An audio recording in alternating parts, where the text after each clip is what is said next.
So after INEC exclude Labour Party candidates from the by-election where they want to do for this August nationwide, so Labour Party members they urge themselves to reconcile all party members and the executive. Look, the solution is simple. Abure tenure as National Labour Party, as National Chairman of Labour Party don expire, make comot for office. Make you obey the court order. It's simple as that. Originally formed in 2002, the Labour Party didn't get its big break till 2007 when Olusegun Mimiko made governorship headways and subsequently became the governor of Ondo State through the courts. Though the party is anchored on a people-centered ideology in view of the logo, which is the image of a man, a woman, and a child, it was best a party on the fringes until the 2023 elections. Having pulled out of the People's Democratic Party in 2022, Mr. Peter Obi joined forces with the Labour Party and instantly became a major force, emerging as the presidential candidate of the party for the 2023 election. Mr. Peter Obi will eventually emerge third in the election, but the party produces a governor and some federal and state lawmakers. However, the party plunged into a leadership crisis. First, the removal of the national chairman, Mr. Julius Abure, who was sacked by his word, and that gave room to Lamidi Apapa, who took over the reins of the party.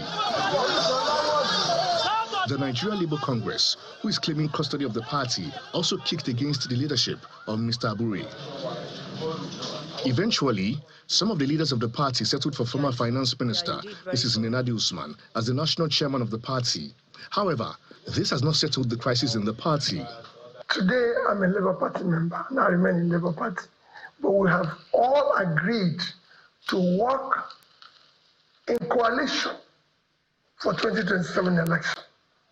And for that, we've just adopted ADC. Going on, other parties, other individuals are going to still come in. But it's just like an unveiling, like you used it before, an adoption, which will still go into bringing other people together under the same umbrella and saying, we want better governance for this country. Just to be clear, because you sat next to Mr. Julius Abure when he read out the resolutions from the NEC meeting, do you agree with him when he described the Nnamdi Usman-led interim group as illegal? I am a peacemaker, and some journalists have very, very heavy terms that they use. I am still on that peace mission.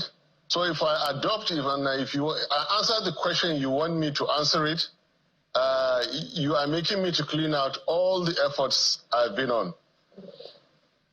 We're in the process of reconciling a great party that wants to serve Nigeria greatly. Already, some members of the party have started pitching their tent with other parties, especially the ruling All Progressives Congress. Senator Darlington Wokocha, the secretary of the NCC. There have been moves to reconcile the parties, which has led to the setting up of a reconciliation committee.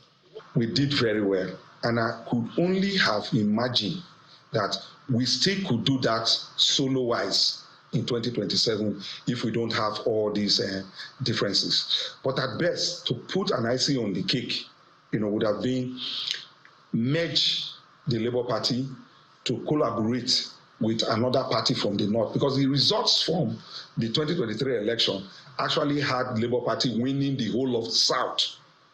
We were the dominant party in the South. In the recent days, Mr. Senator Dati Ahmed, attended the NEC meeting of the Labour Party.